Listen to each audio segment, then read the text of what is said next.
welcome back to my channel. My name is Caitlin for any of you those who are new here.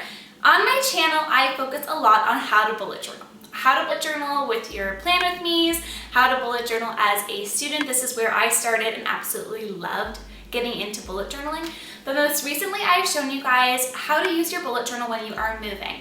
And I moved house, I got an office, I work from home, and now it is time to organize that space. So I'm going to walk you guys along through that journey of how I organized my stationery supplies.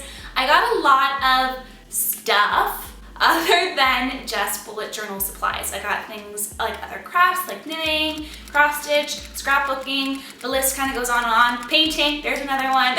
And I need to fit it all into my office because I work from home, I get one space. That is kind of what the room is doubling as, both an office and a stationery supply home.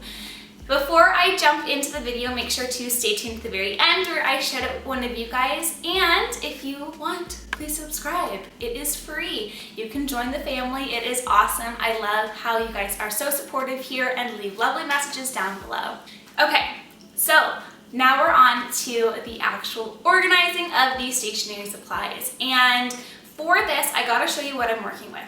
Although this is the smallest room in the house, it does provide the biggest closet, and that is where I'm going to be storing all of my stationery supplies. When first getting the space ready, I really needed to know how large of an area I was working with, both inside the closet and outside the closet. That is tip number one for you guys. Before you move anything in, make sure to grab that measuring tape and start measuring every little nook and cranny of that room. You want to make sure you both get the depth of a shelf, the height of a shelf. If you're buying things like baskets, you want to know how high and how far back they can go, not just the length and the width. I know that's really tempting to just kind of forget something. I forgot a couple dimensions here and there and had to go back and remeasure as well. But once you have all of those measurements recorded, write it down in a book. And that is what I did when I was planning out the journal for moving with me that I showed you guys already. With everything all measured, I made sure to give a good cleaning to this space. It really needed it. Nobody has been living in the house for a little while. So getting out my little Swiffer, my broom, and going through everything, a cloth as well for all of those shelves, and wiping down a lot. I knew that I wanted the main focus of my office to be for my full-time job. Since I'm working for 8 hours during the day and doing YouTube just on the side, so making a pit stop to IKEA, I had to make sure I got things like a desk. I wanted a couple bookshelves in there as well. And while I was there, I did end up looking at the organization section that they have for bins because I already had my measurements done, so I could keep an eye out for things like that and purchase them in the future online once I started focusing really in on what was going on for my bullet journal stationery supplies.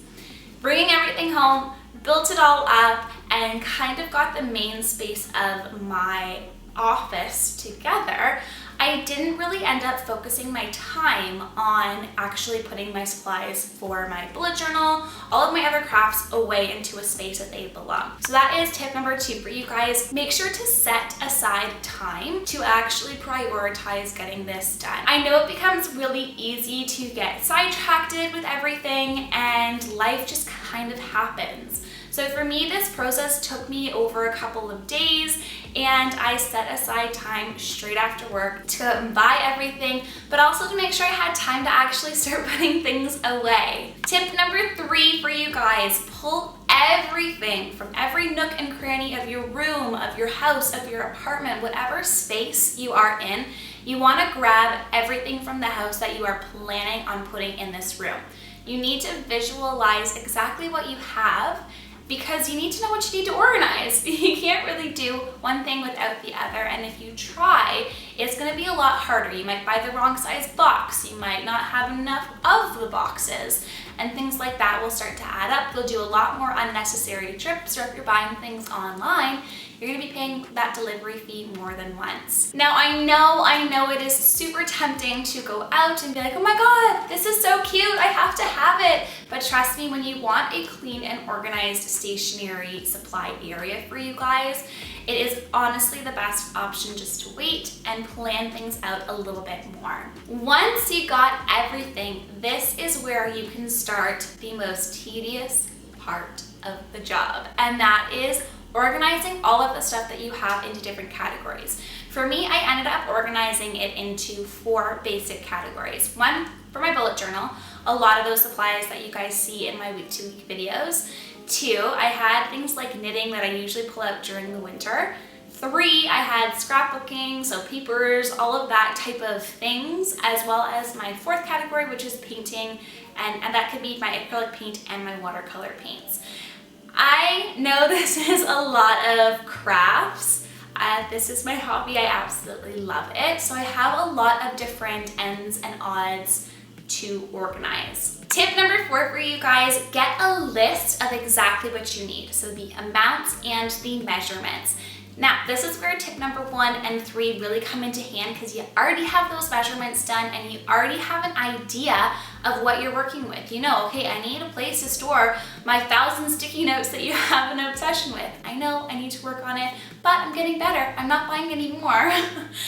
This is where you are going to start looking at things online, or you're going to start looking at things in the store. So I popped on Amazon first, and I quickly began to realize that the stuff that I really liked was a little bit out of my price range. So I hopped in the car and I went to Dollarama, which is like our local dollar store, our Dollar Tree, if you guys are from the States. Here in Canada, Dollarama, that's where we go. So I hopped in there, I went up and down all of the aisles, and I started looking at the different bins and organizations that they have within the store. And I wanted to stay really simple within a color palette of gray and white, and those are the ones that I ended up picking and bringing home with me. I was very happy with the little pool of stuff that I had to pull from. Tip number 5 for you guys, put those items, like I had mentioned, that you use the most at the very front. So you are going to have whatever your most used product is. For me, it's my bullet journal and my scrapbooking paper supplies, because that's just what I use on a daily basis to help organize my life. So when I'm organizing my stationery, I want to make sure they're at the forefront of it. And this process I did over the course of a couple days, like I mentioned, organizing things into those containers. It was so satisfying seeing something that was empty before now starting to fill up, and bing bada boom, the next thing you know, the whole project is done. I started moving everything slowly from the floor of my office into the closet, and I honestly think it turned out amazing. I absolutely love it. Here is just a quick little view of how everything turned out in organizing my stationery supply. I absolutely loved it, and hope this helped you guys if you are organizing your stationery supplies as well. I cannot wait to use this area to help me become more inspired and create more content for you guys. Well, that's it. I hope you guys enjoyed today's video and me showing you how I set up all of my stationery supplies, getting that all organized. Thank you to Adriana for leaving a comment down below. I really do appreciate all of your guys' support. And if you too would like a shout out in next week's video, make sure to smash that like button, hit the subscribe button, and comment down below. It really does help support my channel to grow. And if you have any suggestions on content in the future, let me know down in the comments as well. I'll see you next time. Bye! I can't wait to use this space to create. Again, with the vehicle, it's the same vehicle driving by. Ooh.